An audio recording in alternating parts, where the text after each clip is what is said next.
In the 1400s, deep in the heart of Florence, one family did something that no king, no pope, and no army had ever managed to achieve before them. They didn't conquer Europe with soldiers or armies marching through its lands. Instead, they bought it, slowly and quietly, one loan at a time, one bribe at a time, one carefully arranged marriage at a time, until an entire continent found itself owing them everything.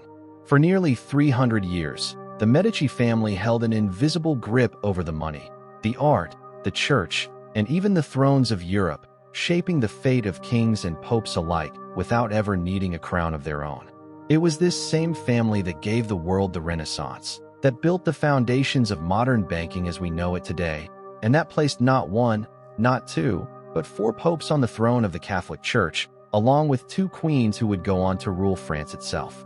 But then, almost as suddenly as it had risen, everything came crashing down, and it took only one generation for an empire built over centuries to vanish completely. The bank collapsed, the family's influence crumbled, and the very name that once ruled over Florence disappeared from the halls of power forever. This is the story of how the Medici built an empire on nothing but debt, and how that same debt, mixed with betrayal and unchecked pride, eventually tore the entire empire apart. Welcome to the Fall Archives. Very empire starts small.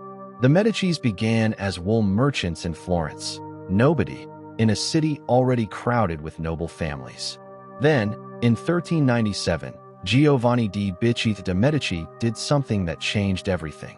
He opened a bank. Not just any bank, a bank built on a radical idea. Lend money to everyone who mattered, and make sure they never forget who they owe. He lent to merchants. He lent to nobles.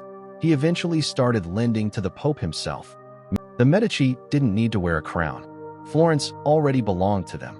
By the late 1400s, under Cosimo's grandson, Lorenzo de' Medici, known as Lorenzo the Magnificent, the family reached the absolute height of their power. Lorenzo wasn't just a banker anymore. He was a kingmaker. He negotiated with kings. He shaped the politics of Rome. He personally funded Michelangelo and Botticelli, cementing Florence as the cultural capital of the world. The Medici Bank had branches in Rome, Venice, Milan, London, and Bruges, an international financial network unlike anything Europe had seen before. And the family's ambition didn't stop at banking. They set their sights on the one institution more powerful than any kingdom, the church itself. In 1513, a Medici became Pope Leo X. Then another became Pope Clement VII. The family that started as wool merchants now controlled the Vatican. They arranged marriages into royal bloodlines. Catherine de' Medici became Queen of France. Marie de' Medici became Queen of France after her. At this point, the Medici weren't simply a wealthy family. They were, in effect, an empire without a flag, controlling banking, politics, religion, and royal bloodlines across an entire continent. But empires built on debt carry a hidden weakness, and that weakness was about to surface. The first problem was the one every bank fears most: bad loans to people too powerful to refuse. Kings and nobles borrowed enormous sums from the Medici Bank, and kings, as it turns out, don't always pay their debts. Edward IV of England alone defaulted on loans worth a fortune, and the Medici had no army to force a king to pay.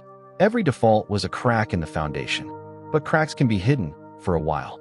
The second problem was Lorenzo himself. Brilliant in politics, disastrous in business.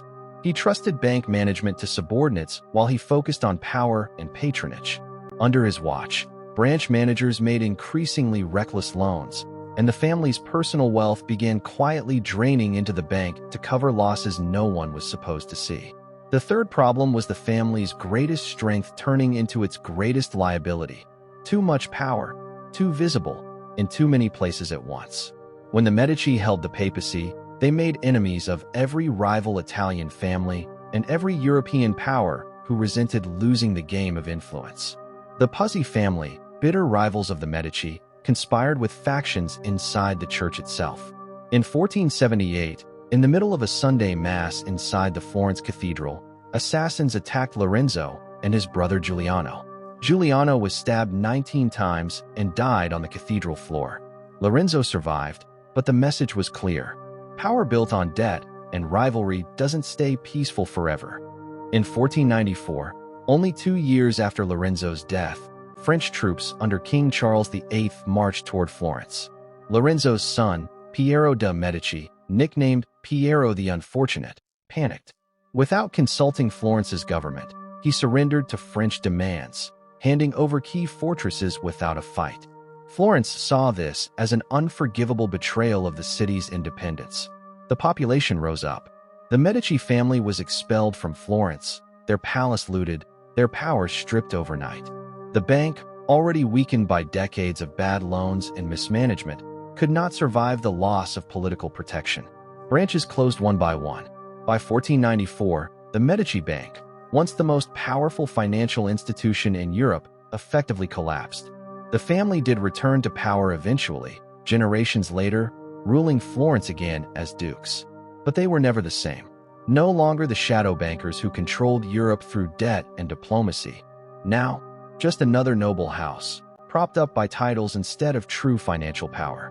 By 1737, with the death of John Gaston de' Medici, the family line ended completely. No heirs, no bank, no empire. 300 years of power vanished within a few generations of decline.